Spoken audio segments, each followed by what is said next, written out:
আসলে বিসমিল্লাহর মূল বিষয়টা কি? বিসমিল্লাহির রহমানির রহিম এইটা লিখতে 19টা হরফ লাগে। আবার একটা কথাও বলছেন যে পাঞ্জাতন, পাক পাঞ্জাতন। আমার হুজুরে পাক মাওলা আলী ইমাম হাসান ইমাম হুসাইন খাতুনে জান্নাত ফাতিমাতুজ জোহরা সালামুল্লাহ আলাইহা, অর্থাৎ এই 5 জনের নাম লিখতে 19টা হরফ লাগে।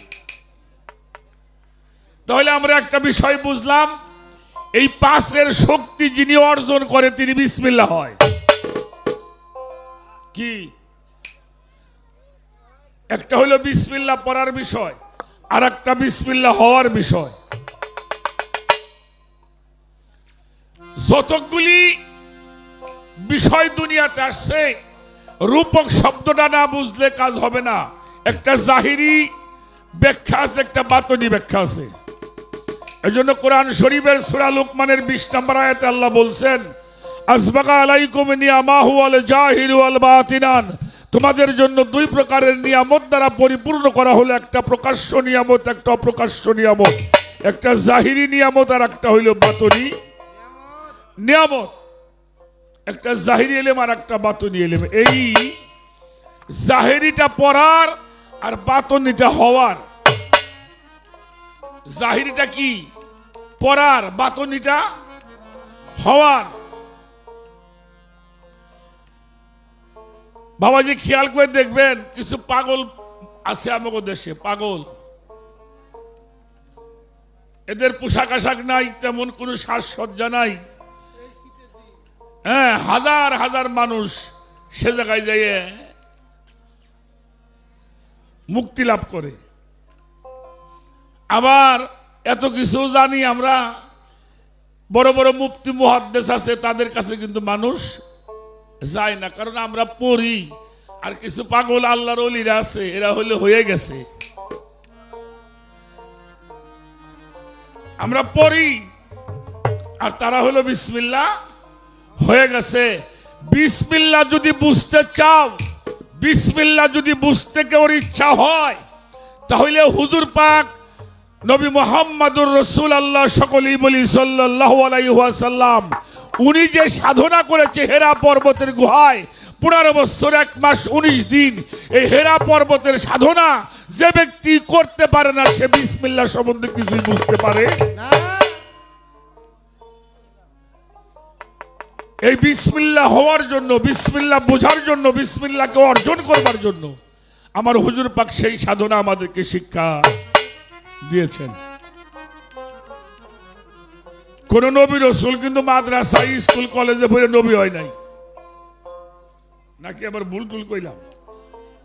হ্যাঁ, কোন নবীরা স্কুলে পড়ছে, কলেজে পড়ছে, মাদ্রাসায় পড়ছে? কোন সাহাবাও মাদ্রাসায় পড়ে নাই, কলেজে যায় নাই, কারণ তারা নবীকে দেখে তারা মানুষ হয়েছে, অর্থাৎ বিসমিল্লাহ দেখে তারা শুদ্ধ হয়ে গেছে। এই জন্য একটা পড়ার বিষয় আর একটা হইল হওয়ার বিষয়।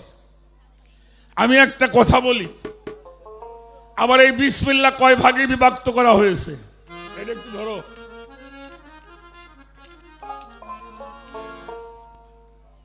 এই বিসমিল্লাহ 3 ভাগে বিভক্ত করা হয়েছে। আমার এই দেহটা 3 ভাগে বিভক্ত করা। কয় ভাগে? এই একটা পার্ট, একটা না, এই একটা, এই একটা, তাই তো? 3টা পার্ট না? আল্লাহ, মুহাম্মদ, আদম, সৃষ্টি, পালন, ধ্বংস, ব্রহ্মা, বিষ্ণু, শিব, এই তো 3টা পার্ট। হা, হে, হু, এই তো 3টা পার্ট। আবার যারা গড কয়, গড, গড কয় কারা? খ্রিস্টানরা কি বলে? গড। এই গড লিখতেও 3টা অক্ষর লাগে, একটা হইল জি, একটা হইল ডি, একটা হইল ও। জি ও ডি গড। এর মিনিংসটা বুঝতে হবে। জিতে হলো জেনারেট, এটা হলো জেনারেট।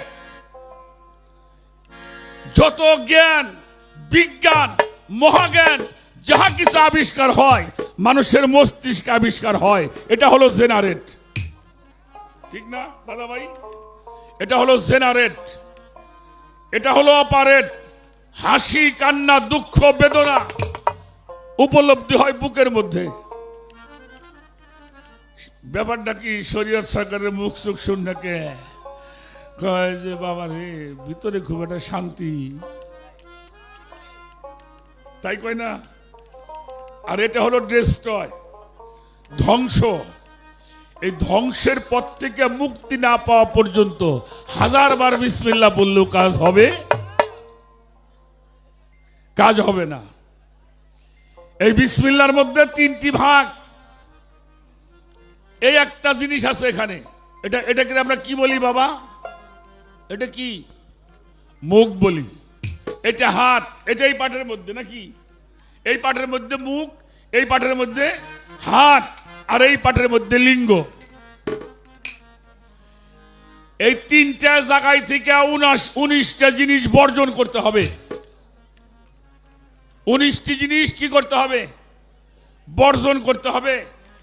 এই যে এইগুলির কৌদ বলে, এই যে হরফ, এই যে এগুলিকে কৌদ বলে, আরবিতে বলা হয় কৌদ, যার বাংলা হইল হরফ। আচ্ছা কোনতে হাতের মধ্যে কয়টা কর গুনি আমরা? 20টি।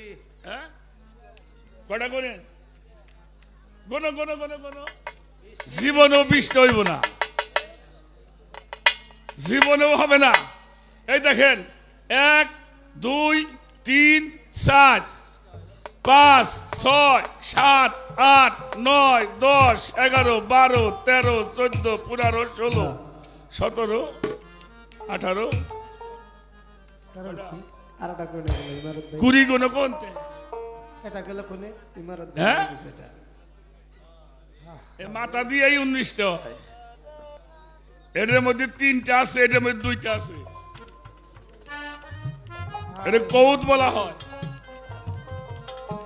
এই জাদু তো দেখিনি। কি কমু বাবা।